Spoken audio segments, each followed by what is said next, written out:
제가 성경을 이렇게 읽다 보니까요, 성경의 단어 중에는 우리가 쉽게 이해할 수 있는 단어들도 있지만, 아니 도대체 이게 무슨 말인가? 라고 헷갈리는 그런 단어들이 많이 있습니다. 우리 하나님은 신실하시다. 또 뭐 이런 말씀이나 아니면 또 그 마음이 온유한 자는 복이 있나니, 그 온유함이나 이런 것들 말이에요. 근데 이런 것들, 그 다음에 뭐 우리가 믿는다라고 얘기하는 믿음이나 이런 것들은 사실은요, 우리가 알고 있는 것과 뜻이 좀 다르기도 하고, 그리고 성경이 말하는 그 뜻을, 원어적인 의미의 뜻을 우리가 받아서 이해하지 않으면 문제가 생기는 경우들이 꽤 있습니다. 그러니까 예를 들어 우리가 믿는다라고 얘기하면, 그래 난 너를 신뢰해 라는 뜻이 아니라고 얘기했습니다. 그죠? 그런 뜻이 아니라 그랬어요. 자, 내가 너를 신뢰해 라는 뜻이 아니라 믿는다 라고 얘기하면 두 개의 단계로 나눠서 생각해야 되는 거다, 이렇게 얘기했어요. 자, 첫 번째는 뭐라 그랬죠? 그렇죠. 하나님을 내가 이렇게 이런 분임을 내가 안다 라는 게 첫 번째고, 두 번째는 그것을 내가 인정한다 라는 것을 믿음이다, 이렇게 얘기한다 그랬어요. 뭐하고 비슷하다 그랬냐면, 제주도가 우리나라 남쪽에 있는 섬인 것을 알고 있는 것과, 그리고 뭐 당연히 그건 뭐 당연히 있는 거 아니야? 라고 인정을 하면 내가 그것을 믿는다라는 표현이라고 얘기했습니다. 또 말씀을 온유하게 받아들여라 라고 얘기할 때 그 온유함이라는 뜻은 뭐라고 얘기했죠? 말씀에 길들여지다 이런 뜻이라 그랬지, 승질내지 않고, 우리 목사님 같지는 않다. 맨날 목사님은 볼 때마다 승질내고 이렇게 하는데, 그러면 우리 목사님은 온유하지 않고 우리는 좀 이렇게 맨날 꾸중 듣고도 잘 참으니까 우리가 온유하다라고 말하면 여러분 거꾸로 생각하는 거예요. 온유하다라는 말은 말씀에 길들여지다라는 거여서, 말씀이 요구하시는 대로 우리가 민감하게 그것들을 받아들이고 반응해서 그 말씀이 요구하는 대로 우리 마음이 온전하게 잘 따라가면 그것을 뭐라고 얘기한다고요? 온유하다 그런다 그랬지, 성경이 말하는 온유함이란 그런 뜻이라고 했지 승질 안 낸다 이런 뜻이 아니라고 얘기했습니다. 그죠? 그래, 모세가 승질 냈어요, 안 냈어요? 엄청 승질 냈죠. 예수님은요? 내셨습니다. 예수님은 뭐 맨날 막 성질 안 낼 것 같은데 예수님이 성질을 내셨습니다. 읽어보면 깜짝 놀랍니다, 여러분. 성질 많이 내셨습니다. 아시죠? 네, 성질 많이 내셨습니다. 그런데도 불구하고 예수님은 온유해요, 안 온유해요? 온유하시죠. 왜요? 하나님의 뜻이 예수님의 뜻과 늘 같았으니까 말씀에 길들여지다. 뭐 당연히 맞는 얘기라 그 말입니다. 어떤 뜻인지 이제 잘 아시겠죠? 그래서 우리는 성경에 나와 있는 단어들이 어떤 의미인지를 정확하게 알고 믿는 게 굉장히 중요하다. 자, 이렇게 제가 말씀을 드렸습니다. 자, 오늘 제가 성경을 읽다가 불편한 부분이 있었다는 거죠. 어떤 불편함이냐? 멜기세덱의 반차를 따르는 제사장. 그 멜기세덱의 반차라고 얘기하는데, 멜기세덱 그러면 이름이 내자인 사람이네? 라고 생각을 하겠죠. 그래요, 안 그래요? 웃으라고 한 얘기를 다들 인상 쓰고 받아들이면, 그럼 제가 무슨 감동적인 설교가 나가겠습니까, 여러분? 다시요. 멜기세덱은 이름이 내자인 사람을 의미합니다. 그러시겠죠. 네. 자, 근데 멜기세덱은 사람 이름이니까 그냥 그렇게 넘어간다 치지만, 반차를 따르다는 게 뭐냐? 영어로는 order라고 적혀 있습니다. 근데 이게 도대체 무슨 뜻인가? 라는 것에 대해서 제가 불편함을 느꼈습니다. 우리 성경을 쭉 읽다 보면 눈치가 빠른 사람들은요, 집에서 맨날 꾸중 듣고 혼나고 그랬던 사람들은 눈치가 빨라져가지고 요거 압니다. 멜기세덱의 반차를 따르는, 따르는 멜기세덱과 따르는, 그러면 멜기세덱과 뭐 비슷하게 뭐 이렇게 그렇게 되는 분이 예수님인가 보다라고 눈치껏 알아지는데, 그런데 여러분, 이 반차라는 말이요, 되게 독특한 성경적인 뜻이 있습니다. 그러니까 오늘 그 얘기에 대해서 조금은 나누고 지나가기로 하자라고 오늘 제가 시작한 것입니다. 지금 우리가요, 히브리서 기자가 얘기하는 말을 들을 때 이 뜻하는 표현이 예수님의 제사장직에 대해서 얼마나 독특한가, 얼마나 완전한가, 또 얼마나 영원한가라는 것을 드러내는 것이 바로 뭐냐면 멜기세덱의 반차라는 의미입니다. 오늘 본문은 시편 2편과 시편 110편을 함께 인용하고 있는 부분입니다. 자, 그런데 이게 예수님이 대제사장 되신 근거를 설명하고 있는 내용이죠. 성부 하나님께서는요, 너는 내 아들이니 내가 오늘 너를 낳았다 라고 선포하심으로써 제사장직을 부여받으셨습니다. 그러니까 내가 너를 낳았다, 뭐 임신해가지고 낳았다. 여러분, 그거는 여자들을 통해서 낳는 한 가지 방식인 거고요. 어떤 의미인지 아시겠습니까? 그러니까 예수님은 하나님으로부터 나온 분이란 뜻을 말하고 있는 것이지, 이 낳았다 그래가지고 무슨 뭐 산통을 겪고 뭐 낳았다 그런 의미가 아닙니다, 여러분. 자, 이렇게 그러니까 낳았다라는 표현은 뭐냐면 하나님께로부터 낳았고, 그렇기 때문에, 그런데 사람의 몸을 입었잖아요. 그러니까 사람의 몸을 입고, 저번 시간에 우리가 얘기했던 거 이거죠. 나와 같은 몸을 입고 나와 같은 약함과 나와 같은 그 불완전함들, 그런 것들을 친히 예수님이 경험하셔서 사람의 입장을 굉장히 잘 아신다라고 얘기했어요. 그죠? 그런데 오늘 표현을 보니까 내가 너를 낳았다 라고 얘기하니까 하나님으로부터 나왔으니까 당연히 하나님 쪽의 마음은 잘 알아요, 몰라요? 잘 알죠. 그러면 우리 예수님은 하나님도 너무 잘 아시는 분이고, 저번 시간까지 몇 시간에 걸쳐서 얘기했던 우리 예수님은 우리 입장을 너무 잘 아시는 분이라 그 말이에요. 그럼 양쪽의 입장을 너무 잘 알죠. 그래서 중보자로서 제사장직을 감당하실 만하다라는 표현을 쓰고 있는 거란 말이에요. 한쪽만 편들고 한쪽만 이해하면 중간에 서면 돼요, 안 돼요? 안 되죠.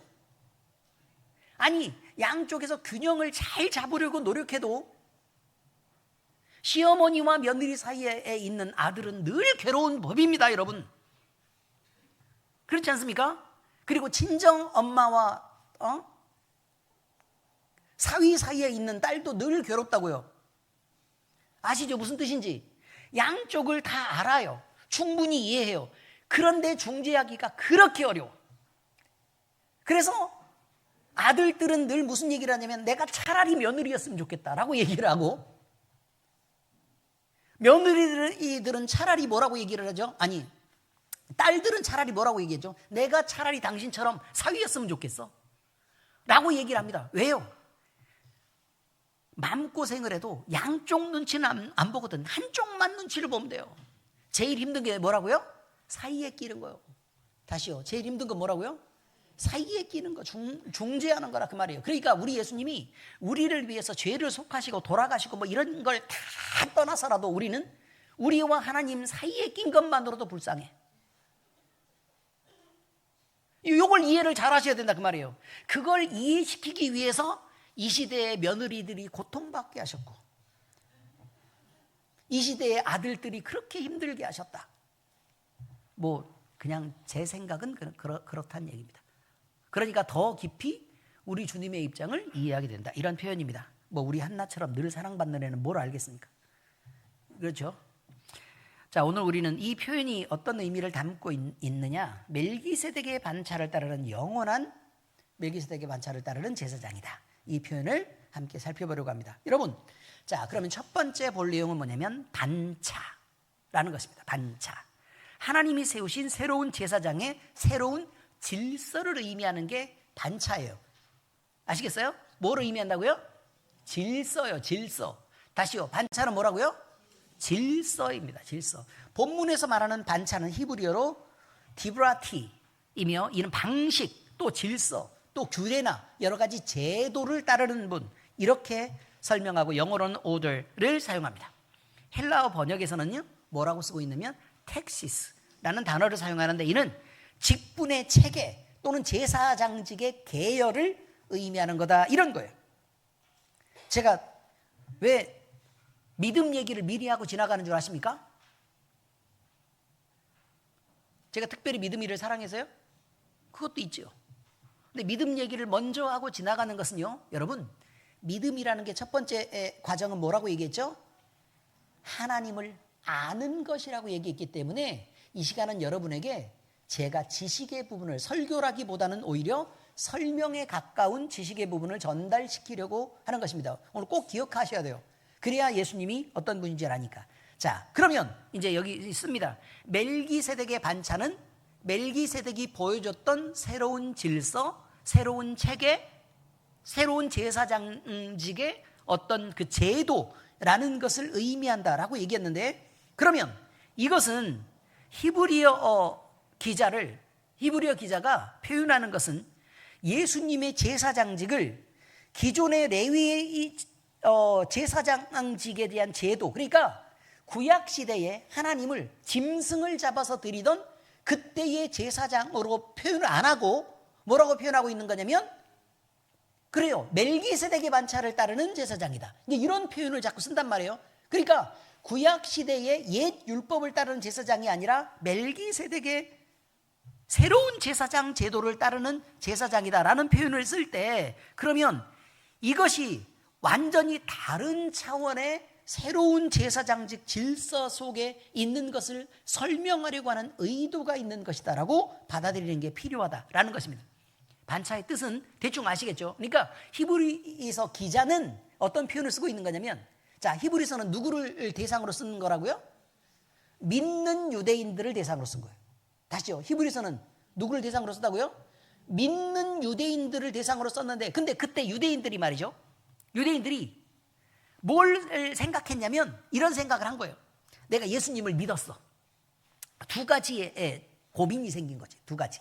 어떤 고민이 생겼냐면, 예수님을 믿긴 믿었는데 기왕이면 내가 선한 일을 좀 하면서 좀 이렇게 사는 것을 하나님 앞에 인정받고 싶다라고 얘기하는 그 행위의 업적주의라는 것에 대해서 그거를 놓지를 못했어요. 그러니까 표현을 다르게 하자면 어떤 표현이냐면, 예수님을 믿으면 구원을 받는다며. 그래 내가 믿긴 믿었어. 그런데 이 세상에서도 착한 일을 하고 살아야 구원받는 거 아니야? 라는 거를 더 하고 싶었다는 거예요. 더 하고 싶었다. 그런데 이 표현들을 우리가 볼 때는요, 우리는 그냥 그러면 더 좋지 않아? 라고 생각했는데, 문제가 거기서 생기는 거예요. 어떤 문제가 생기는 거냐면, 우리가 행위로서 의로움을 얻어야 구원을 얻는 것이라면, 그러면 역으로 돌아오는 거예요.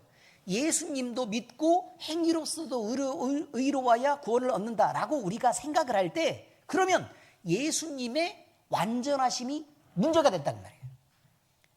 예수님을 믿기만 하면 그 예수님의 제사의 완전하심으로 우리가 구원을 얻어야 되는데, 예수님은 그러면 플러스 행위가 추가된다는 의미는 예수님은 불완전하다가 된 거예요.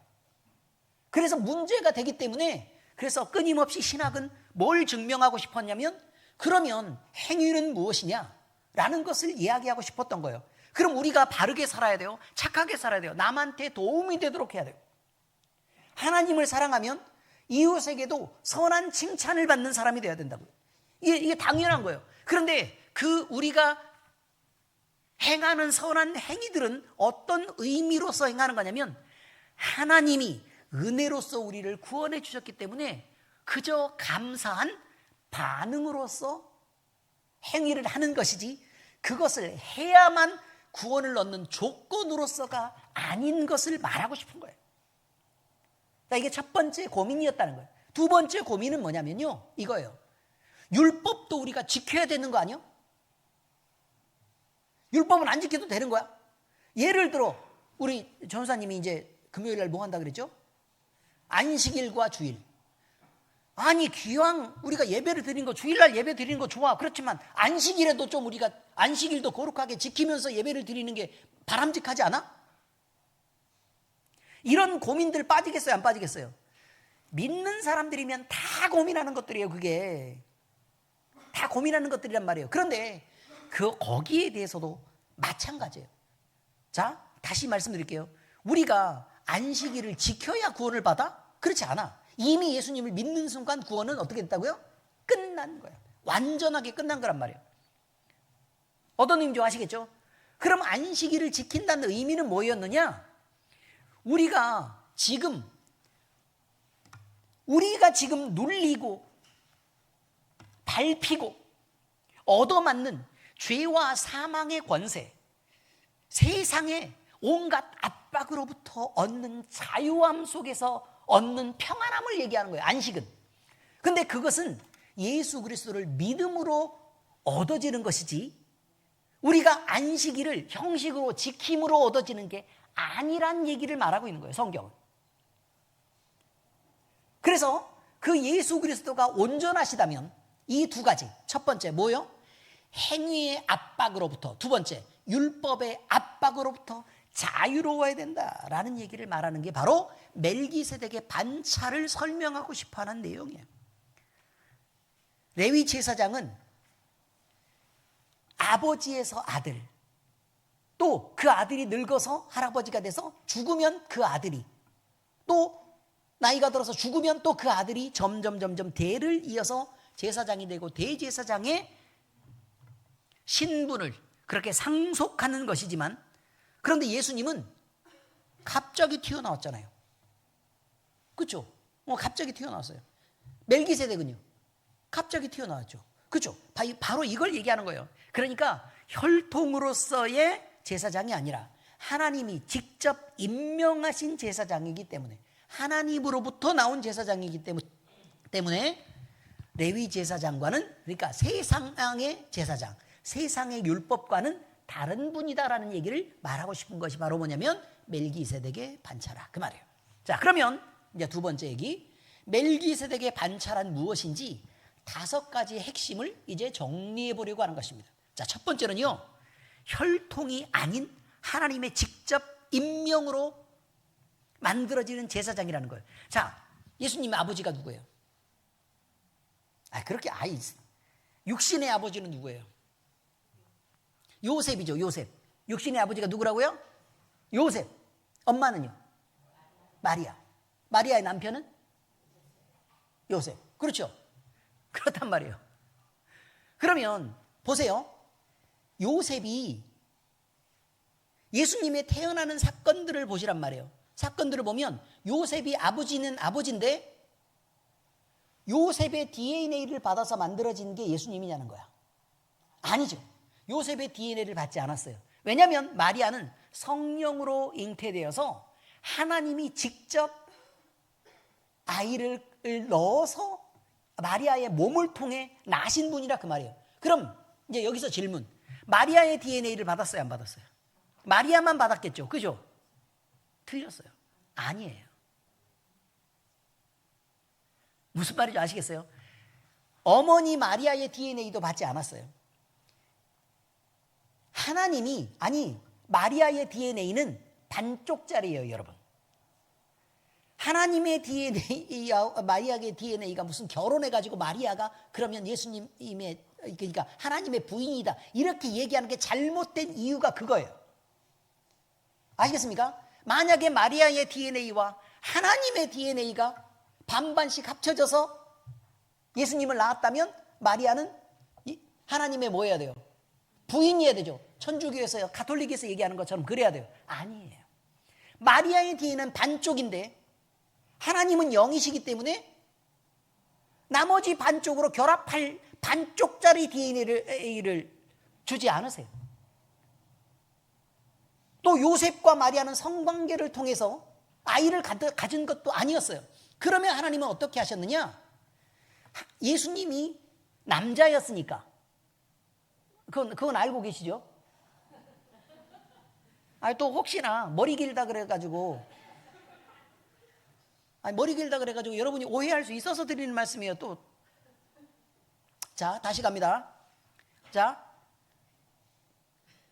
예수님은 남자였으니까 결국요, 염색체에서 상염색체와 성염색체 중 성염색체 XY 염색체를 갖고 계세요.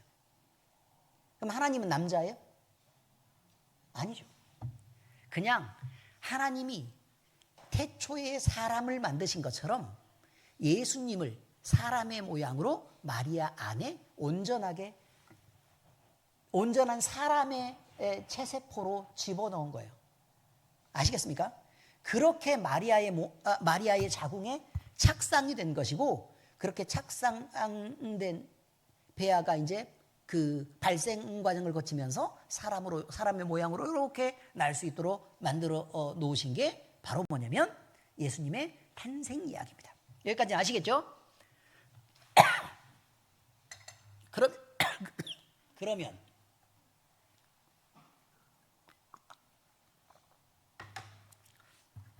아니, 훌륭하고 열성적인 목사님들은 중간에 물을 마시더라고. 그래가지고 한번 해본 거예요. 그러면 우리는 이렇게 생각할 수 있어요. 다윗의 계보를 통해서 쭉 내려온 게 요셉이잖아요. 다윗의 자손 예수님이라고 얘기하는데, 여러분, 다윗의 자손 예수님인데 다윗 쪽의 DNA를 지금 예수님 받았어요, 안 받았어요? 안 받았죠. 그렇지만 요셉이 마리아와 결혼해가지고 그 집에서 낳은 아들이니까 당연히 상속권은 있어요, 없어요? 있어요. 그 얘기를 말한 거예요. 다윗의 자손 예수님이라고 얘기한 건 바로 그런 뜻을 말하고 있는 거라고요. 그래서 그 집안의 상속자로서 태어났다라는 것인데, 그런데 그가 제사장이 된 것은 하나님이 직접 심으신 것이지, 그 집안에서 육신으로 태어난 그 아들 중 누가 대제사장으로 세워진 게 아니다 라는 말을 하고 있는 것입니다. 그러니 아니, 나는 신기한 게 이거예요. 아니, 그 시대에 성경을 기록했던 사람들이 그때 당시에는 DNA라는 걸 알 방법이 없었습니다, 여러분.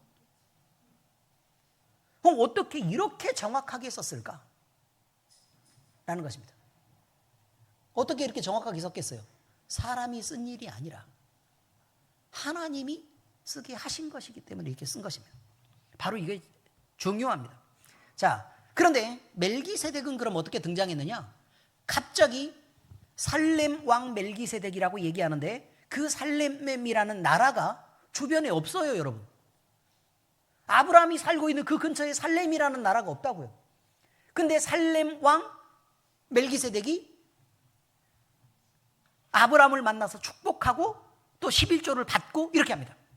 어떤 의미인지 아시겠죠? 자, 그러면 이게 도대체 어떻게 된 일이냐? 자, 그런데 성경이 표현하고 싶은 것은 뭐냐면 살렘이란 뜻의 의미예요. 살렘은 화평, 샬롬이란 뜻이에요. 아시겠어요? 자, 평안합니까? 라고 얘기할 때 사람들이 뭐라고 인사해요? 샬롬이라고. 자, 옆에 보면서 평안하세요? 샬롬 이렇게 인사해 보세요. 샬롬. 유대인들이 인사할 때 그렇게 안녕하세요 이거를 샬롬 이렇게 한다 그 말이에요. 안녕하세요가 뭐라고요? 샬롬 이거예요. 안녕하세요. 아시겠죠? 근데 살렘 왕 멜기세덱이라고 얘기하면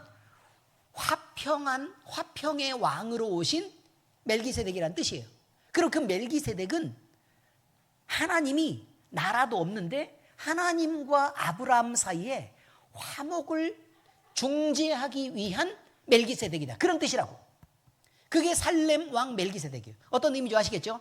여기서 화평이란 사람들 사이에 친하게 지내는 게 아니고, 멜기세덱이 한 일이 뭐예요?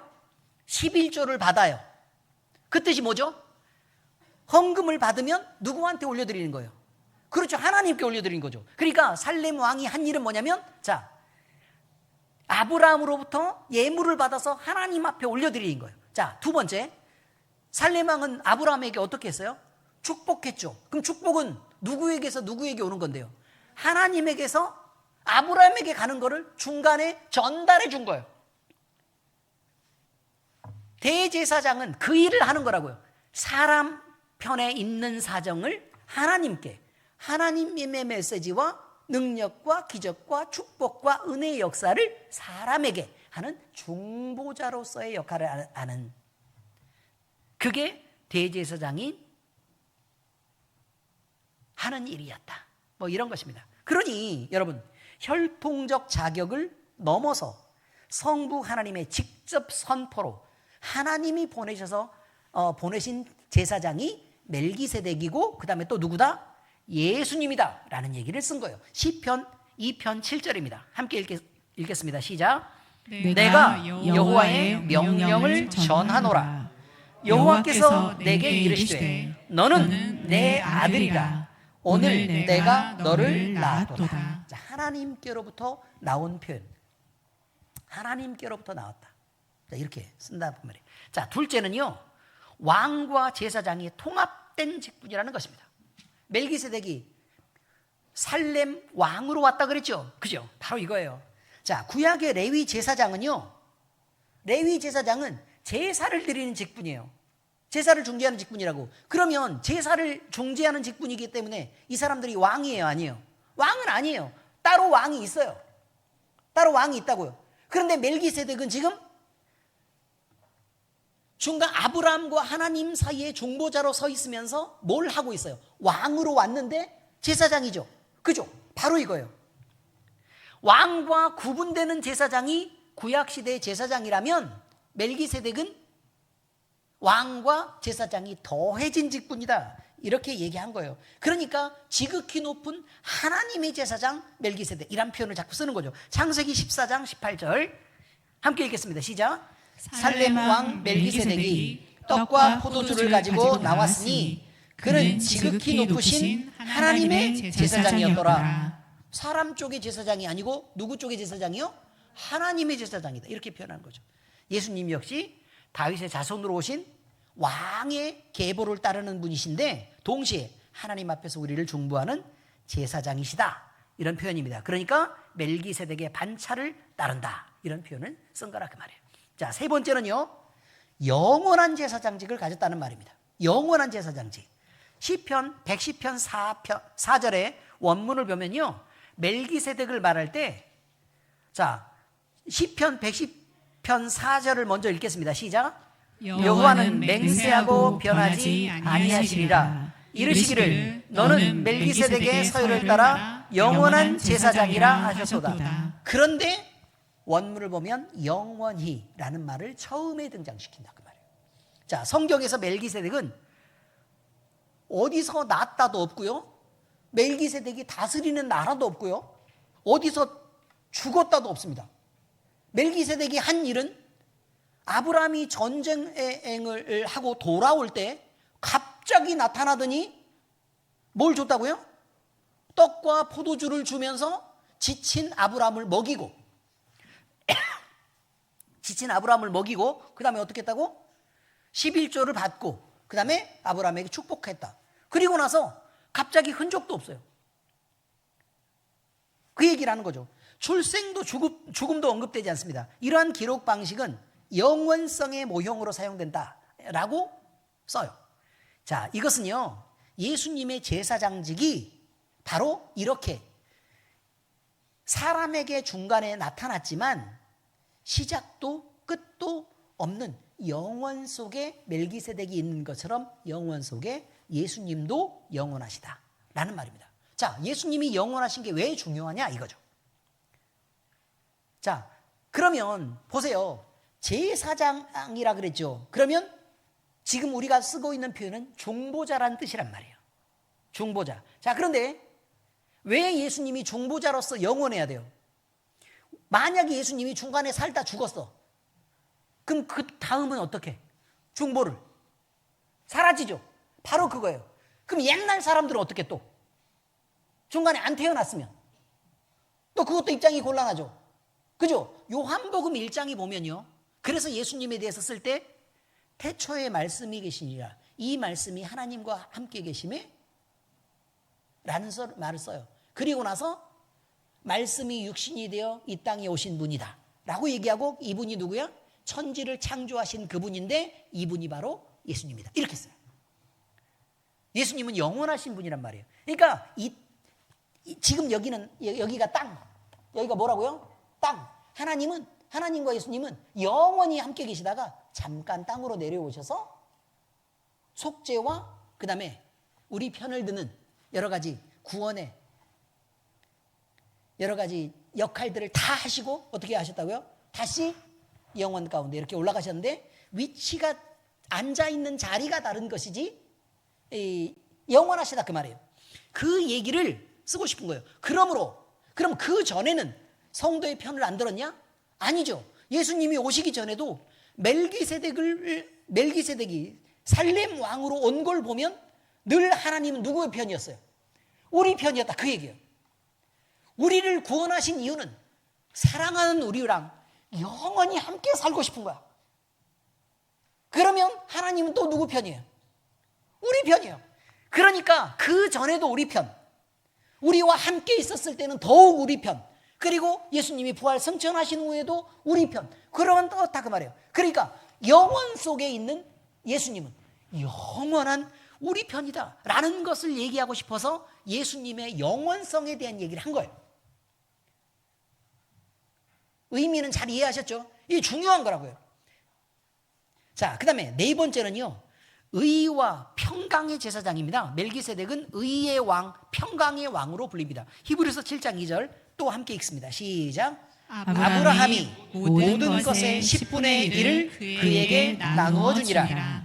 그 이름을 해석하면 먼저는 의의 왕이요, 그 다음은 살렘 왕이니 곧 평강의 왕이요. 이렇게 씁니다.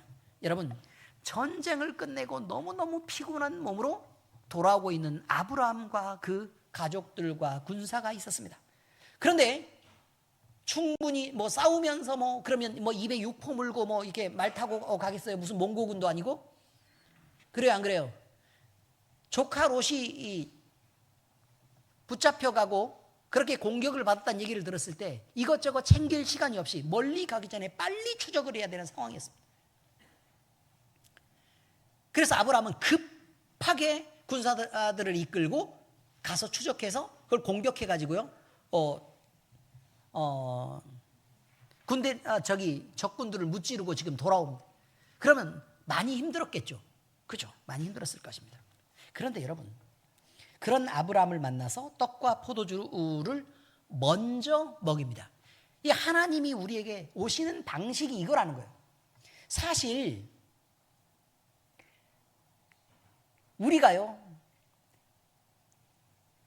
넉넉하고 우리가 살만한데 하나님을 찾았습니까?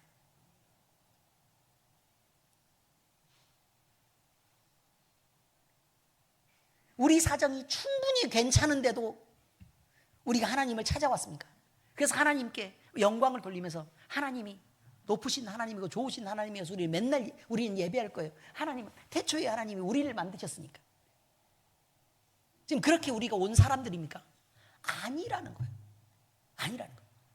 구질구질하고 병들고 힘들고 다치고 아프고 절망적이고 거지꼴로 있었을 때, 그때 하나님이 우리를 부르시면서 먼저 찾아오셔서 우리를 회복시키는 거란 말이에요. 근데 우리를 회복시킨 다음에 그때 우리에게, 그러면 우리의 반응은 뭐 해야 돼요? 적어도 하나님 감사합니다 정도는 돼야 되는 거 아닙니까? 그런데 외면하고 회복을 시켰더니 그냥 모른 척하고 가는 사람들도 얼마든지 많이 있다고 얘기한 거예요. 얼마든지 많이 있다. 아브라함의 반응은 뭐였어요? 떡과 포도주를 주면서 그렇게 위로하니까 어떻게 했다고요? 11조를 드렸다 그 말이에요. 11조의 의미는 뭐예요? 10분의 1을 떼어드린 거죠. 그죠? 아니에요, 여러분. 11조의 의미는 이 모든 것이 하나님이 주신 것입니다 라고 인정하고 그 중에 일부를 하나님의 것으로 구분합니다 라고 드리는 것을 11조라고 얘기해요. 우리는 우리가 번 많은 우리의 소유들 중에서 10분의 1을 자꾸 교회는 뜯어간다 그래가지고 저놈의 교회 도대체 못 댕기겠네.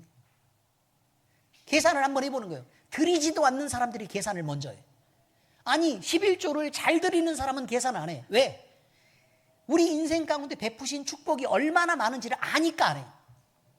그런데 11조를 안 드리는 사람들은 드리기 전에 먼저 계산을 해. 내가 월급이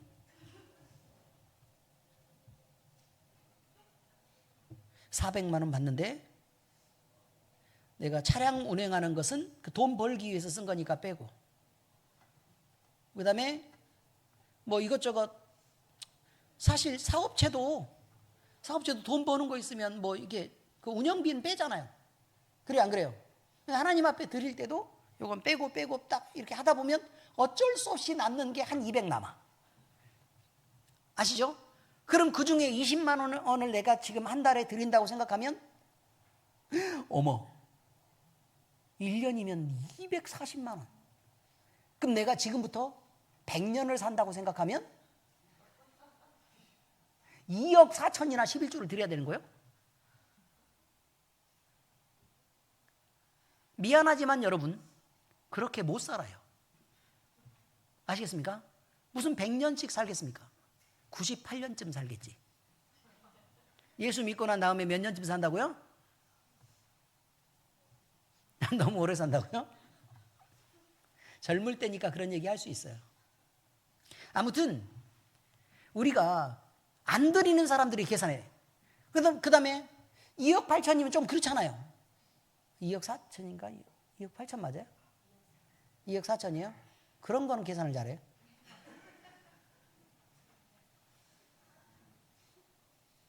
다른 건 다 빼고 왜 그런 걸 계산을 잘해요? 아무튼 2억 4천을 우리가 드린다라고 생각을 한번 해보고, 그 다음에 뭐 감사헌금도 해야 되지, 주일헌금도 해야 되지, 또 구질구질한 저 네팔 애들 도우라고 또 한 달에 3만 원씩 뜯어가지. 여러분 솔직히 얘기할까요? 한 달에 3만 원씩 저기 지원하죠. 그러면 여러분 세금에서요, 저 3만 원 다 공제돼요. 실제로 내가 내는 돈은 한 달에 몇 천 원이에요. 몇 천 원. 근데 그걸 안 하겠다고 버티는 거예요. 정말 악하지 않습니까? 자, 이걸 떠나서 이걸 계산을 쭉 했단 말이에요. 그랬더니 안 되겠어. 그럼 교회 다니면서 11조도 안 드리고 그러면 또 주변 사람들이 눈치 보고 눈치 주고 이렇게 할 텐데, 그럼 입장이 곤란하고 내가 되게 눈치 보면서 그렇게 다니는 건 내 스타일이 아니야. 교회를 접자. 이렇게 된다고. 누가 억지로 내래요? 그냥 11조의 의미가 그거라고 얘기했지. 아무튼 여러분, 이게 중요한 거예요. 우리가 가진 감사에 대해서, 사실 우리가 예수 믿은 지 100년 동안 11조를 냈다면, 그럼 100년 동안 하나님이 살게 하신 거예요. 그거 얼마나 좋아. 그리고 100년 동안 건강을 주셔서 일하게 하신 거예요. 얼마나 좋아. 그럼 목사님도 한 160살 가까이 살 수 있는 거예요. 지금부터라 그러면. 뭐가 싫어요? 뭐가? 왜 싫은데? 그렇게 오래 살면 2억 4천 되고 할만하지 않아요? 그래요, 안 그래요? 아니, 계산을 해도 왜 그렇게 못해? 병원비로 그거 안 나갈 것 같아? 그러니까 여러분, 그렇게 계산하는 거 아니라고 얘기하는 거예요. 그렇게 계산하는 거 아니다. 여러분, 평강의 왕으로 오신 우리 예수님은 하나님의 의, 다시 말하면 의는 뭐냐면, 따라서 해보세요. righteousness. 그 의가 뭐냐면, 하나님은 하나님이시고 사람은 사람이라는 거야. 그 자리를 지키는 것을 의라 그래. 아시겠어요? 그 자리를 지키고, 그러면 사람이 마치 천지를 창조한 하나님처럼 하나님께 들이대면서 나 하나님과 같은 입장이니까 함부로 나 무시하지 마요, 이렇게 덤벼드는 것을 불의라고 얘기한다고. 아시겠어요? 그리고 하나님은 또 기도할 때 이렇게 하는 걸 불의한 거라고 얘기해요. 잘 들으셔야 돼요. 하나님, 내가 이거 필요하니까 저기 가서 뭐 좀 갖다 주시고, 나 이거 돈 필요하니까 이거 좀 주시고, 또 우리 애들 또 이것도 학교도 잘 가야 되니까 이것도 좀 하시고 이것도 좀 하시고, 이렇게 하셔야 돼요. 잘 들으셨죠? 만약에 못 들으셨다면 내일부터 새벽에 40일 동안 나가서 소리 지를 거예요. 아침 나가가지고 주여! 주여! 이거를 뭐라고 얘기한다고요? 불의하다라고 얘기한다고요. 그럼 의로움은 뭐냐? 이거죠. 의로움은 하나님이 우리를 만드셨는데 하나님의 영광과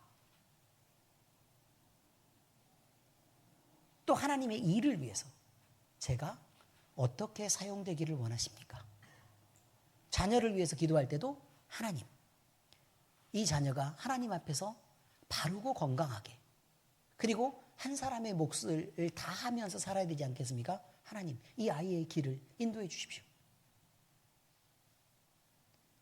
재물을 달라고 기도할 때도 하나님, 내가 나 먹고 살라고 하는 게 아니라 청지기로서 하나님이 이 많은 것들을 주시면 이것들을 사용해서 내가 하나님의 사업도 하고 많은 사람들을 구제하고 주의 복음을 전하는데 그렇게 헌신하면서 살고 싶습니다.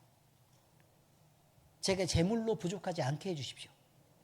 라고 하도록 기도하는 것이 하나님의 위치와 내 위치를 인정하면서 드리는 기도라는 거예요. 내 맘대로 하나님을 조정해서 내가 요구하는 것들을 끌어내리는 것을 기도라고 말하지 않는다. 불의한 기도를 하지 말라는 거예요. 의로운 기도를 하시기 바랍니다.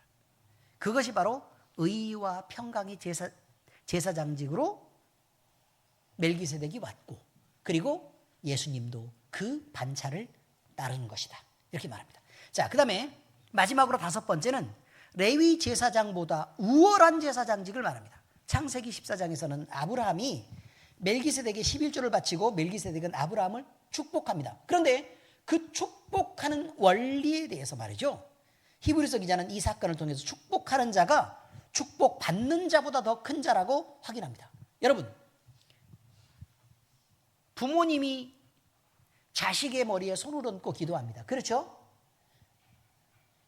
그런데 아기들이 이쁘고 사랑스럽다고 소파 위에 이렇게 올려놓고 서서 머리를 무릎 꿇고 들이밀면서 자, 아빠 머리에 손 얹어봐. 그리고 아빠를 위해서 기도해줘. 축복해줘. 라고 기도를 받는 그게 돼요, 안 돼요? 아니죠. 그거는 내 아이가 사랑스럽다라는 거나 아니면 뭐 기도를 할 때 그냥 그래, 네가 하나님 앞에서 이렇게 기도하는 게 예뻐라는 정도로 생각을 할 수 있는 것이지 그 축복의 권위를 말하는 것은 아니라 그 말이에요. 그럼 축복의 권위는 어디서부터 오는 거냐면 높은 사람이 낮은 사람에게 손을 얹는 것입니다. 그래서 모든 안수는 그렇습니다. 목사님이 여러분에게 머리에 손을 얹는 것은 뭐 때문에 그렇다고요? 목사님이 축복하는 권세가 있고 여러분은 축복을 받을 자격이 있기 때문에 그렇습니다. 자, 뭐가 있다고요? 여러분은 자격이 있고 저는요, 권세가 있어서 그렇다. 바로 이런 것입니다. 그런데 멜기세덱이 아브라함에게 축복했잖아요. 그럼 누가 높아요? 멜기세덱은 축복할 권세가 있고 아브라함은 축복받을 자격이 있었다는 거예요. 그러면 예수님의 대제사장직을 설명할 때 레위인의 모든 제사장직보다 그래서 더 크고 더 훌륭하다는 것입니다. 왜냐하면 아브라함이 자손들보다는 어때요? 더 높죠. 아브라함의 자손 중에 뭐가 있냐면 레위 지파가 있어요. 아시겠습니까? 무슨 말인지? 아브라함의 자손들 중에 아브라함과 이삭과 야곱인데 야곱의 12명의 아들 중에 레위가 있다고요. 아시겠어요? 그러니까 그 레위 지파는 증손자잖아요. 레위가. 의미를 이해하셨죠? 아닌가? 아들?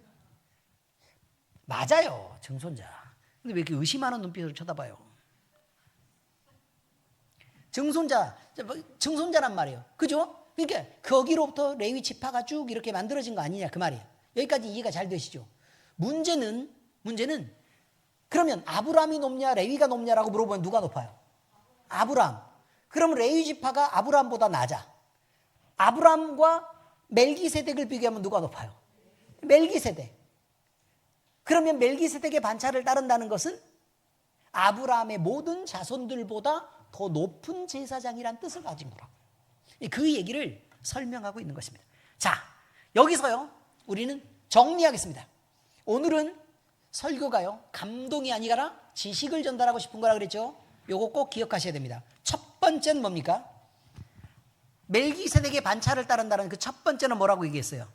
하나님이 직접 임명하셨다. 둘째는요, 왕과 제사장이 통합된 직분이다. 그러니까 제사장이면서 왕의 권세를 가졌다. 셋째는요, 영원하다. 넷째는요, 의와 평강을 이루는 제사장이다. 다섯 번째는요, 레위 제사장들보다 우월한 제사장이다라는 것을 말하는 것이다. 이런 거라. 자, 그래서 멜기세덱의 다음부터는 성경을 읽을 때 멜기세덱의 반차를 따르는 제사장이다. 그래서 이 예수님이 그랬다라는 표현을 쓸 때 우리는 이 느낌을 갖고 있어야 된다. 이 지식을 갖고 있어야 된다는 말씀을 드립니다. 자, 여러분, 말씀 적용입니다. 성도는 반드시 이 진리를 알고 있어야 됩니다. 우리가 이 내용을 반드시 알아야 되는 이유는 아주 분명합니다. 첫 번째, 예수님의 제사장직은 변덕스럽거나 조건적이지 않습니다. 성부 하나님이 직접 세우신 제사장이기 때문에 우리의 구원은 완전하고 영원하며 변하지 않는다는 것입니다. 이것이 예수님이 가지신 제사장직의 영원한 권세입니다. 두 번째, 예수님의 중보는 영원히 지속된다는 사실을 증명하기 위해서 그렇습니다. 우리는 인간이므로 죄와 연약함이 반복됩니다. 그러니까 시간상의 영원함 말고요, 여러 가지 상황에 따른 영원함을 얘기하는 거예요. 그러면 우리는 죄 짓고 나서 한번 주님 잘못했어요. 그래서 주님 앞에 돌아올 때 예수님은 그냥 기꺼이 용서해 주시겠죠. 그래요, 안 그래요? 용서해 주세요. 뭐 그것까지 또 저 목사님이 곱게 얘기했을 리가 없는데 그러지 마시고. 자, 다시요. 예수님은 그냥 용서해 주시겠죠. 그죠? 사람들도 내 새끼가 와가지고 용서해 달라 그러면 어떻게 해요? 용서해 주죠. 자, 두 번째, 똑같은 죄를 또 짓고 왔어요. 그럼 또 용서해 달라 그래요. 예수님은 어떻게 해요? 용서해 주세요. 사람은요? 용서하죠. 용서합니다. 그런데 예수님처럼 깔끔하게 용서하지 못해요. 똑같은 죄를 지으면 어떻게 돼요? 속에서 약간 부글부글 끓는데 내 새끼니까 어쩔 수 없이 용서합니다. 자, 다시 세 번째 똑같은 죄를 지으면 어떻게 돼요? 하나님은요? 용서하시죠. 예수 그리스도의 보혈이 완전하기 때문에. 그렇다라고 성경은 적혀 있어요. 여러분이 믿든 말든 상관이 없어요. 근데 내가 내 새끼를 용서해 보니까 세 번째 똑같은 잘못을 계속 저지르면 어떻게 돼요? 안 하겠다 그러고 또 했어. 그럼 곱게 용서는 안 되죠. 그때부터는 좀 잔소리도 하고 성질도 내고 그러면서 용서할 수밖에 없는 거죠. 100번째면요. 100번째까지 안 갑니다. 중간에 벌써 끊었어. 너무 열받고 신경질 나서 너 같은 새끼는 내 새끼가 아니야. 이렇게 갈 가능성이 대단히 많다는 거예요. 하나님은 그렇지 않다고 얘기해요. 하나님은 우리가 어떤 잘못을 저지르지 그렇다고 잘못하란 얘기는 아니에요. 안 하는 게 맞아. 그렇지만 그 어떤 죄라도 하나님 앞에 진심으로 회개하면서 나가면 주님은 우리를 용서하신다는 거예요. 그 용서하신다. 이걸 확증한 일이 어떤 사건인 줄 아십니까? 예수 그리스도를 십자가에 못 박은 거예요. 그 일보다 우리가 100번째 잘못한 게 더 큰 일이에요? 아니죠. 근데 우리가 100번째 잘못했을 때 하나님이 용서하지 않으면, 1000번째 잘못했을 때 우리를 용서하지 않는다면 예수님이 돌아가신 그 십자가의 사건이 무의미하게 돼요. 하나님은 그게 싫어.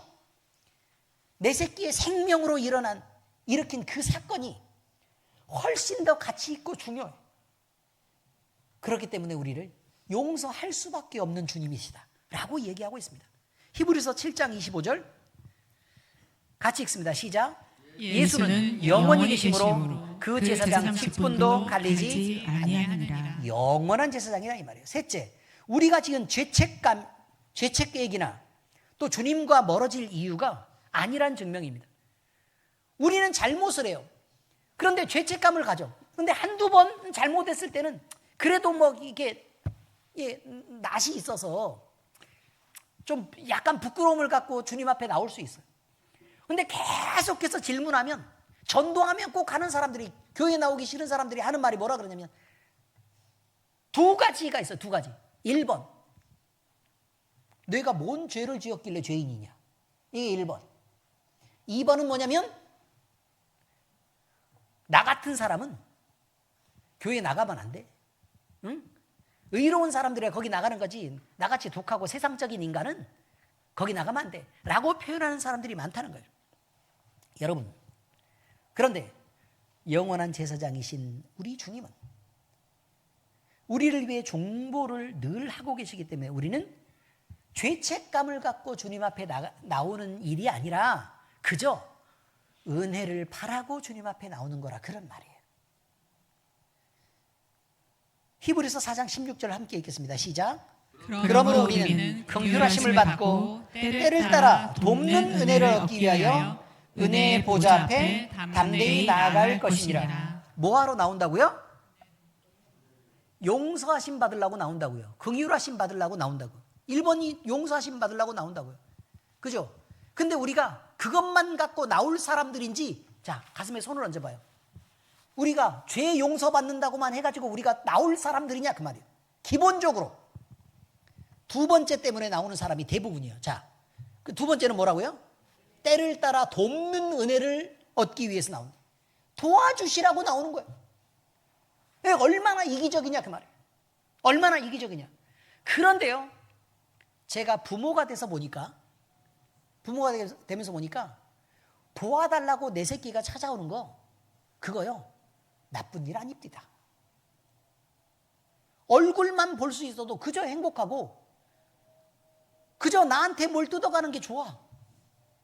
어디 가서 다른 데서 막 빌어먹는 거 아니고 나한테 와가지고 내가 마음 편하게 도울 수 있을 때 나한테 도움을 요청하는 게, 내가 자식한테 힘이 되는 게 그렇게 좋더라, 그 말이에요. 우리 하나님이 그런 마음으로 여러분을 부르고 계시는 거예요. 때를 따라 돕는 은혜를 주시려고, 여러분을 도와주시고 싶어서. 그런데 우리는 늘 주판을 튀기면서 계산을 하죠.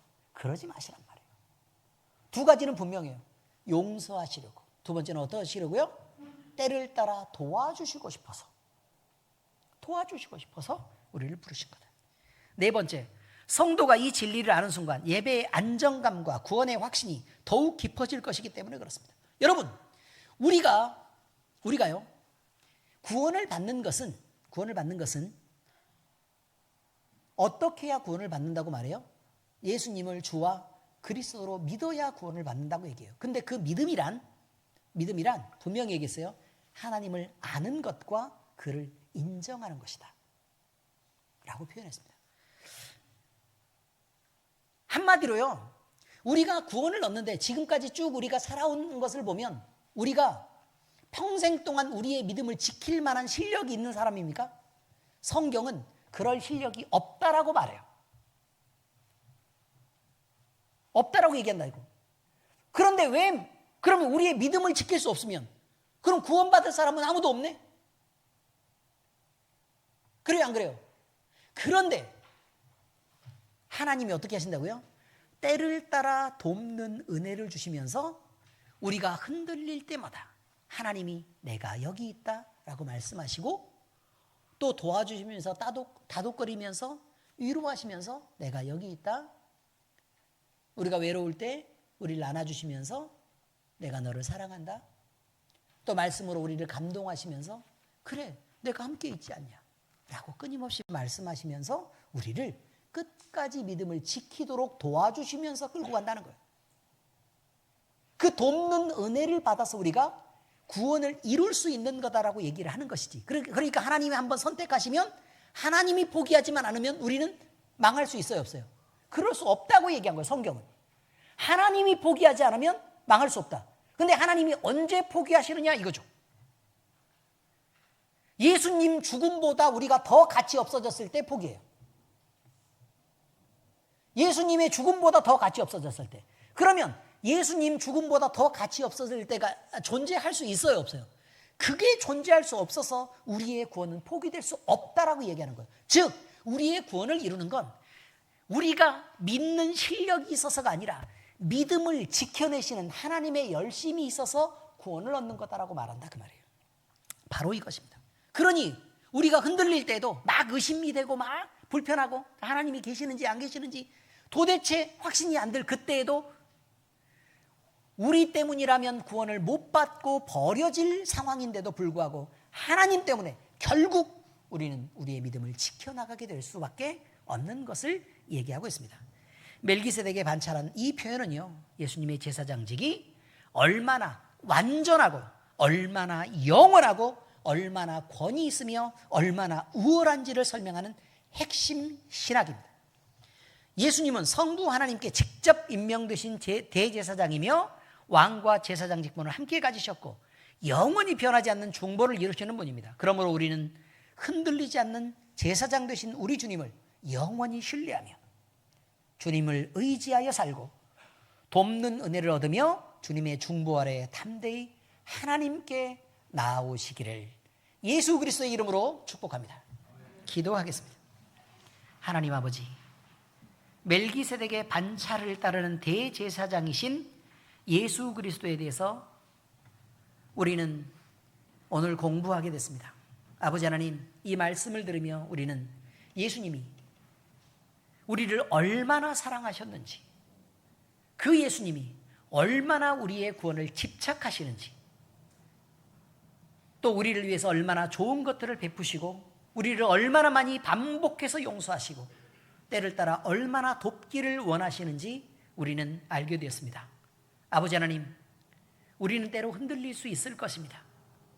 우리는 때로 의심할 수 있고 우리는 때로 이기적일 수 있으며 예수님보다 나 자신을 더 사랑하는,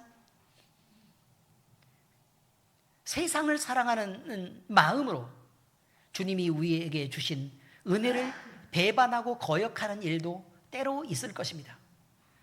그러나 하나님의 열심히 우리를 지켜내시고 하나님의 사랑이 우리를 영원히 지키실 것을 믿기에 우리는 주님 앞에 담대하게 나아가며 또 주님을 의지합니다.